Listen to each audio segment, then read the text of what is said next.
حافظ ابو نعیم اپنی کتاب دلائل النبوت میں عبد الرحمن بن ابی سعد کے حوالے سے بیان کرتے ہیں کہ ایک روز عبد الرحمن بن ابی سعد بن اشر میں ٹھہرے ہوئے تھے۔ انہیں آپ صلی اللہ علیہ وسلم کی ولادت مبارک کی کوئی خبر نہ تھی، مگر اگلے روز جب وہ اپنے کچھ ساتھیوں کے ساتھ قبیلہ حرم میں مقام مدینہ پہنچے تو انہوں نے یوشع نام کے ایک یہودی عالم کو کہتے ہوئے سنا کہ میں دیکھ رہا ہوں کہ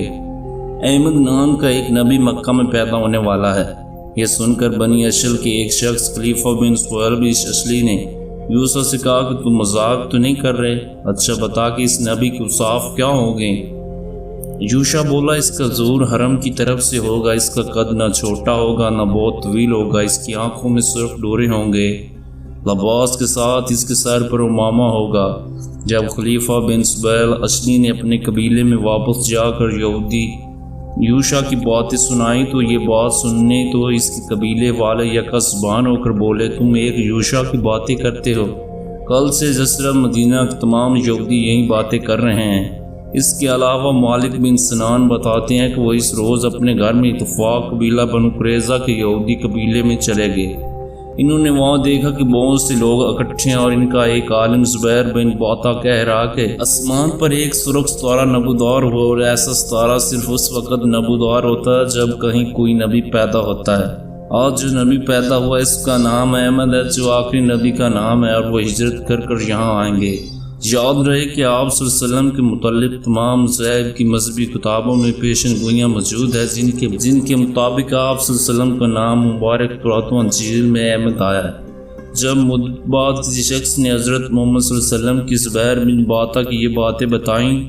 تو آپ صلی اللہ علیہ وسلم نے فرمایا، اگر زبیر بن باتا اپنی زندگی میں مسلمان ہو جاتے تو اس کی ساری قوم ایمان لے آتی، کیونکہ وہ بھی اس کی اتباع کرتی۔ ابو نعیم چند دوسری سکہ راویوں اور زید بن ثابت رضی اللہ تعالیٰ عنہ کے حوالے سے کہتے ہیں کہ بنو قریظہ اور بنو نصیروں کے یہودی کے کہنا تھا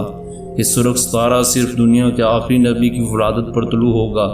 اس کا نام احمد ہوگا، اور وہ ہجرت کر کر یثرب جو کہ مدینہ میں آئیں گے، ہمارے لیے اس کی اطاعت لازم ہوگی۔ مگر جب حضرت محمد صلی اللہ علیہ وسلم مکہ سے ہجرت کر کر مدینہ تشریف لے گئے تو وہاں یہودی جو اپنے مذہبی کتابوں کی پیشن گوئیاں پر ان کا نجات دیندہ نبی عرب میں ظہور پذیر ہوگا، اور وہ فلسطین سے اس کے انتظار میں جہاں مدینہ آئے ہوئے تھے، صرف اس کے حسد پر بنا پر کہ نبی آخر زمان کی قوم بنی اسماعیل کی بجائے بنی اسرائیل کی بجائے بنی اسماعیل میں کیوں پیدا ہو گئے۔ نہ صرف اپنی قول سے پھر گئے بلکہ جانتے بوجھتے بھی کفر پر بھی قائم رہے۔ ایسے واقعات کے علاوہ چند اور عجیب ترین واقعات جو ولادت مبارک کے وقت شہنشاہ ایران و کسریٰ کے محل میں پیش آئے، جہاں وہاں زلزلہ آیا اور نہ صرف محل کے 14 کنگرے گر گئے بلکہ 1000 سال سے روشن شاہی آتش گدے کی آگ بھی یکدم بجھ گئی، جبکہ بحر سامن جوش کھا کر خشک ہو گیا۔ یہ تمام واقعات اگلی قسط میں ہم آپ کو بتائیں گے۔